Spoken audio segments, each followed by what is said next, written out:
ভোরের আলো ফুটলেই দেখা মিলছে কুয়াশা, দরজায় কড়া নাড়ছে শীত। শীতের আগমনে কদর বেড়েছে লেপ, তোশক ও জাজিমের। এইসব সামগ্রী তৈরিতে ব্যস্ত সময় পার করছে কারিগররা। এটার ধরেন মজুরি আছে 300 টাকা, কোনো রেচে বড় হলে 350, 400, 250। তিনজন আছি, তিনজন মিলে ওই টাকা ভাগ করে নিজেরা হয়। 7টা, 8টা, 6টা। বালিশে 50 টাকা, তোশকে 250 টাকা, গদি হলে 400, 350। হয় দিন কত আল্লাহর মতো 700, 800, 900, 1000 এক একজন নিয়ে যায়। লেপ তোশকের দোকানগুলোতে ভিড় করছে ক্রেতারা। কেউ নগদ টাকায় আগে থেকে তৈরি করাগুলো কিনে নিচ্ছে, কেউ বানানোর জন্য অর্ডার দিচ্ছে, অনেকে আবার পুরনো লেপ তোশক মেরামত করাচ্ছে। আমি ছোট বাচ্চাদের লেপ এবং বালিশ ভরাতে, এখন শীতের দিন তুলনামূলক দাম যেটাই হোক নিতেই হবে, আমাদের প্রয়োজন। বেশি শীত জাপানে নিয়ে যাচ্ছে এই দুটা আপনার 4042 টাকা। সরেজমিনে গিয়ে বগুড়ার বিভিন্ন লেপ তোশকের দোকান ঘুরে দেখা যায় কারিগরদের ব্যস্ততা। আমার পুরো জীবনটা এটাই দর্জি কাজে, কিন্তু সাধারণত এই দর্জি কাজের উপরে আমার জীবন নির্বাহী ভাবে চলে।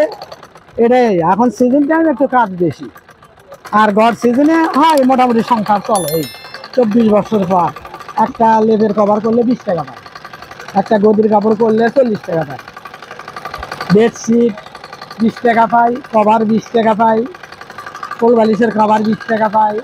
এইগুলোই সারাদিনে মোটামুটি 500-700 টাকা হয়।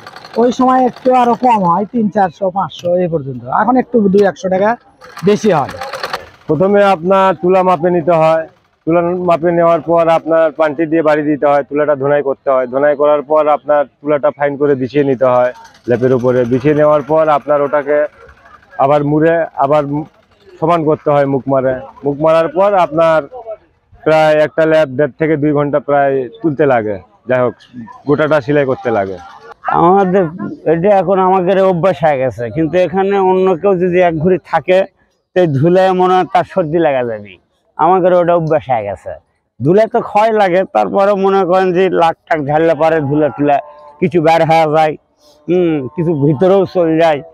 হ্যাঁ, তার জন্য আমরা গুড়ের জিলাপি টিলাপি এসব খাইলে পারে মানে ময়লাগুলো কেটে যায়। আমি কাম করছি পরে ছোটোর থেকেই, 7 বছর থেকে কাম করি। এই অঞ্চলে ঠান্ডা যত বাড়ছে ততই বিক্রি বাড়ছে লেপ তোশক। তবে গত বছরের তুলনায় তুলা ও কাপড়ের দাম বেড়েছে বলে জানাচ্ছে দোকানিরা। এই মুসে ব্যবসা কিনা টুকটাক, কেবল শীতকালীন আসতেছে, কেবল শুরু মৌসুম, আস্তে আস্তে ব্যবসা কিনা হবে, কেবল আসতেছে, শুরু হচ্ছে। পার ডে পর্যায়ে টুকটাক ব্যবসা কিনা চলবে। আমরা আশা রাখছি ব্যবসা কিনা একটু ভালো হওয়ার আশা আমরা আছি। দামের দিক থেকে টুকটাক সচরাচর একটু দাম বাড়তি, আবার নর্মাল আছে, বাড়তি আছে, যাই যেরকম নেয় তো তৈরি করে নেয়, কিন্তু সচরাচর নর্মাল স্বচ্ছই আছে। কোনটার চাহিদা, লেপের চাহিদাটা বেশি এবং নর্মাল মিডিয়ামের চাহিদাটা বেশি, তুলটা গার্মেন্টস তুলার চাহিদাটা বেশি। গত বছর সিজন ছিল ভালো, শীত ছিল ভালো, এবার খুব একটা শীতের প্রকট নাই। হ্যাঁ, দেখ এতদিন তো ছিলই না, 2-3 দিন পেলে একটু একটা দেখা দিয়েছে, বুঝলেন। শীত যত তীব্র হবে আমার ব্যবসা তত তীব্র হবে। লেপ, তোশক, বালিশ, গদি এগুলি আর শীতকালে লেপটা বেশি হয়।